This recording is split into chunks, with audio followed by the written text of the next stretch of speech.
আন্টার্কটিকার তাপমাত্রা ৬০ ডিগ্রি। চারদিকে শুধু বরফ, অন্ধকার আর ঠান্ডা। বাতাসের গতি ঘন্টায় ২০০ কিলোমিটার।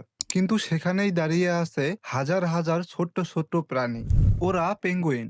পেঙ্গুইন শব্দটি শোনা মাত্রই আমাদের চোখের সামনে ভেসে ওঠে স্যুট টাই পরা ছোট্ট ছোট্ট কিছু কিউট পাখির ছবি, যারা বরফের ওপর হেঁটে বেড়ায়। দেখতে বেশ নিরীহ আর মজার। কিন্তু আপনি কি জানেন এই চমৎকার প্রাণীগুলোর পেছনের সত্যটা কতটা নির্মম ও রোমহর্ষক? আমরা এদের যতটা সহজ সরল ভাবি, এদের জীবন ঠিক ততটাই কঠিন ও সংগ্রামে ভরপুর। ভাবুন তো, একটা পাখি যার ডানা আছে কিন্তু সে উড়তে পারে না। এটা কি তাদেরই কোনো ভুল, নাকি এর পেছনেও লুকিয়ে আছে কোটি বছরের বিবর্তনের ইতিহাস? কেন এরা সাগরের শত শত ফুট নিচে গিয়েও অক্সিজেন ছাড়া দীর্ঘক্ষণ বেঁচে থাকতে পারে? দর্শক, আজকের এই ভিডিওতে আমরা পেঙ্গুইন সম্পর্কে এমন কিছু তথ্য জানব যা পেঙ্গুইন সম্পর্কে আপনার সম্পূর্ণ ধারণাকে বদলে দেবে। শুরুতেই একটা প্রশ্ন করা যাক, পেঙ্গুইন তো পাখি, তাহলে এরা ওড়ে না কেন? আকাশে ওড়ার স্বাধীনতা কে না চায়, কিন্তু পেঙ্গুইনরা সেই কোটি বছর আগেই আকাশের মায়া ত্যাগ করেছে। কেন জানেন? আকাশে ওড়ার জন্য পাখিদের হাড় হয় ফাঁপা এবং ওজন অত্যন্ত হালকা।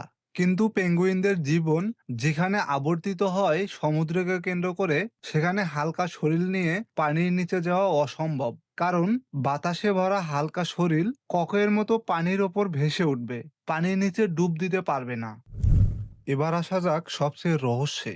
আন্টার্কটিকার বরফ শীতল ঝড় যেখানে লোহা জমে ভঙ্গুর হয়ে যায়, সেখানে এই রক্ত মাংসের প্রাণীগুলো কিভাবে বেঁচে থাকে? এদের কি ঠান্ডা লাগে না? অবশ্যই লাগে, কিন্তু এদের কাছে আছে সৃষ্টিকর্তার দেওয়া পৃথিবীর সবচেয়ে সেরা উইন্ডপ্রুফ জ্যাকেট। পেঙ্গুইনের শরীরের প্রতি বর্গ ইঞ্চিতে যতগুলো পলক থাকে তা পৃথিবীর অন্য যে কোনো পাখির চেয়ে অনেক বেশি। এই পালকগুলো অত্যন্ত ঘন এবং তেলের মতো এক ধরনের পদার্থে আবৃত থাকে, যা পানি নিরোধ বা ওয়াটারপ্রুফ। সাগরে এরা যতই ডুব দিক না কেন, পানি এদের চামড়া পর্যন্ত পৌঁছতেই পারে না।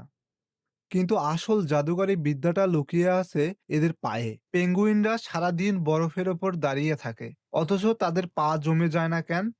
এখানে কাজ করে এক বিস্ময়কর ইঞ্জিনিয়ারিং, যাকে বলা হয় কাউন্টার কারেন্ট হিট এক্সচেঞ্জ। পেঙ্গুইনদের ধমনী দিয়ে যে গরম রক্ত পায়ের দিকে যায়, তা পা থেকে ফিরে আসা ঠান্ডা রক্তবাহী শিরগুলোকে গরম করে তোলে।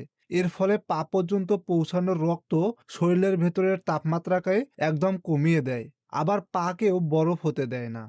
আমরা ভাবি পেঙ্গুইনদের দেখতে স্যুট পরা ভদ্রলোকের মতো লাগে, কিন্তু এই সাদা আর কালো কম্বিনেশন আসলে কোনো ফ্যাশন নয়।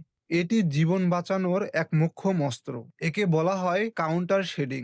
যখন পেঙ্গুইন পানির নিচে সাঁতার কাটে, তখন উপর থেকে কোনো শিকারী পাখি বা তিমি যদি নিচে তাকায়, তবে পেঙ্গুইনদের কালো পিঠটা সমুদ্রের অন্ধকার তলার সাথে মিশে যায়। আবার নিচ থেকে কোনো হাঙর যদি উপরের দিকে তাকায়, তবে পেঙ্গুইনদের সাদা পেটটা উপরের সূর্যের আলোর সাথে মিশে যায়। অর্থাৎ ওপর বা নিচ কোনো দিক থেকেই শত্রুরা সহজে এদের দেখতে পায় না। পেঙ্গুইনরা তো সমুদ্রেই থাকে, কিন্তু তারা আসলে কি খায়? পেঙ্গুইনরা মূলত সমুদ্রে শিকার করে খাবার খায়। তাদের প্রধান খাবার হলো ছোট মাছ, চিংড়ির মতো ছোট ছোট সামুদ্রিক প্রাণী, ছোট ছোট অক্টোপাস ও অন্যান্য সামুদ্রিক প্রাণী। পেঙ্গুইনরা পানির নিচের অসাধারণ শিকারী। তারা ঘন্টায় প্রায় ৩০ থেকে ৩৫ কিমি গতিতে সাঁতার কাটতে পারে এবং সমুদ্রের অনেক গভীর পর্যন্ত ডুব দেয় খাবারের জন্য। পেঙ্গুইনদের বাচ্চা লালন থেকে শুরু করে জীবনযাপন করে বরফের ওপর।